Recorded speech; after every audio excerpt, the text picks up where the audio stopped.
Imperative ভয়েসে active থেকে passive করার জন্য আমাদের যে দুইটা জিনিস সবচেয়ে বেশি প্রয়োজন সেটা হচ্ছে ভার্ব V1 V2 V3। অনেকে এটাকে পিপি বলি আমরা, give, gave, given, do, did, done, help, help, help.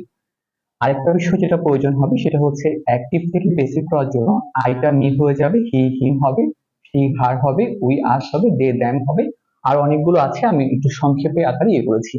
এবং ইম্পারেটিভ ভয়েস করার জন্য যে গঠনটা প্রয়োজন সেটা হচ্ছে let, object, be, V3 by plus passive form. Passive form মানে হচ্ছে এটা। আবার বলছি, লেট থাকবে, অবজেক্ট থাকবে, বি থাকবে, আর V3 থাকবে। তো আমরা প্রথম বাক্য যদি যাই তাহলে আমাদের দেখতে পাবো এখানে আমাদের ভার্ব আছে আর হচ্ছে অবজেক্ট আছে, আর কিন্তু কিছু নেই। এটা পরে হিসাব, আগে এখানে যাব। ভার্ব আছে আর অবজেক্ট আছে। তো আমরা ভার্ব জানি যে এই ডু থাকলে এটা পরিবর্তন হয়ে ডু, ডিড, ডান। সবসময় মনে রাখতে হবে প্যাসিভ যখনই করব, অ্যাক্টিভ থেকে প্যাসিভ যখনই করব, V3 ছাড়া কখনোই কিন্তু ভয়েস হবে না। V3 অবশ্যই করতে হবে, V3 ছাড়া মানে হচ্ছে ভার্বের যে 3 নম্বর ফর্ম যেটা আছে, পাস্ট পার্টিসিপল বলি আমরা, ওটা ছাড়া কখনোই কিন্তু ভার্ব করা যাবে না। তো এখন আমরা যদি লেটে যাই রুলস অনুযায়ী, আর ইম্পারেটিভ বাক্যটা চেনার উপায় হচ্ছে ভার্ব দিয়ে, কোনো বাক্য যদি ভার্ব দিয়ে শুরু হয় ওটাকে ইম্পারেটিভ বাক্য বলে, অথবা আদেশ অথবা নিষেধ বোঝালে ইম্পারেটিভ বাক্য বলে। তো আমরা রুলসে চলে যাই। প্রথমে বসবে লেট, তারপর অবজেক্ট। অবজেক্ট কি আছে আমাদের? ইট, লেট, ইট। তারপর রুলস থেকে কি আসবে? বি। আজীবন মনে রাখবা ভয়েসের মধ্যে লেট যেখানে বি সেখানে, লেট যেখানে বি সেখানে, এটা মনে রাখতে হবে।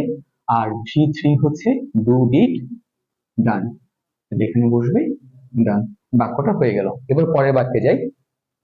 পরের বাক্যে ভার্ব আছে, অবজেক্ট আছে, ঠিক এখানে আরেকটা শব্দ আছে, এটাকে আমরা প্যাসিভ ফর্মও বলতে পারি, বা শব্দের মধ্যে এটা কি কাজ করছে আমরা এখানে দেখবো। তো আমরা যদি উত্তরে যাই, প্রথমে কি বসবে? আমরা জানি ভার্ব দিয়ে শুরু হলে কি হবে? লেট। এই যে এখানে লেট দেওয়া আছে, তাহলে তারপর কি বসবে? A pen. তাহলে লেটও বসে গেছে, অবজেক্টও বসে গেছে। তাহলে একটু আগে করেছিলাম লেট যেখানে বি সেখানে, এখানেও লেট যেখানে বি সেখানে আসবে। আর তোমরা জানো গিভ, গ্যাভ, গিভেন, তাহলে এখানে কি হয়ে যাবে? গিভেন। এরপর যে আমাদের এই শব্দটা রয়ে গেছে, এই মি শব্দটা রয়ে গেছে, এই মি শব্দটা এটা কিন্তু অলরেডি প্যাসিভ ফর্ম করা আছে। আমরা ওখানে দিয়েছি কি বাই দেওয়ার পর প্যাসিভ ফর্ম হবে। তো আমরা বাই দেওয়ার পর প্যাসিভ ফর্ম, তো মিটা কিন্তু প্যাসিভ ফর্মে আছে, এখানেও মিটা প্যাসিভ ফর্মে আছে, তাহলে আমাকে চেঞ্জ করতে হচ্ছে না। আমি এখানে মিটা দিয়ে দেবো। এখানে অনেক টিচাররা টু অথবা ফর দিয়ে থাকেন, বাই দিলেও কোনো সমস্যা নেই। এরপর দেখো আমরা এই বাক্যতে যাব। এই বাক্যতে যাওয়ার সময় আমাদের খেয়াল রাখতে হবে এই লেট কিন্তু অলরেডি আমাদের দেওয়া আছে, তাহলে এখানে দেওয়া থাকলে আমাদের কিছু করতে হবে না, লেট দিয়েছি। লেটের পর আমরা একটু আগে শিখেছি লেটের পর অবজেক্ট হবে। অবজেক্ট কোনটা? দা পোর। দা পোর বসিয়েছি, তাহলে লেট দা পোর, তাহলে লেট যেখানে বি সেখানে বি দিয়েছি। এবার ভার্বের 3 নম্বর ফর্ম আমরা সবাই জানি যে হেল্পের 3 নম্বর ফর্ম হচ্ছে হেল্প। হেল্প দেওয়া হয়ে গেছে, let the poor be help. তাহলে আগের বাক্যর মতো কিন্তু এটাও শেষ, এটাও শেষ, এটাও শেষ। রয়ে গেছে কোনটা? আগে ছিল মি, এখন ছিল হিম, তাহলে বাই হিম। এভাবে করে আমরা ইম্পারেটিভ ভয়েস গুলো করতে পারবো। আরো কিছু ব্যবহার আছে।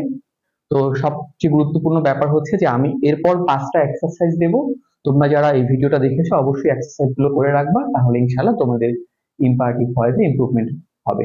ভালো থাকবে সবাই, ধন্যবাদ, আল্লাহ হাফেজ।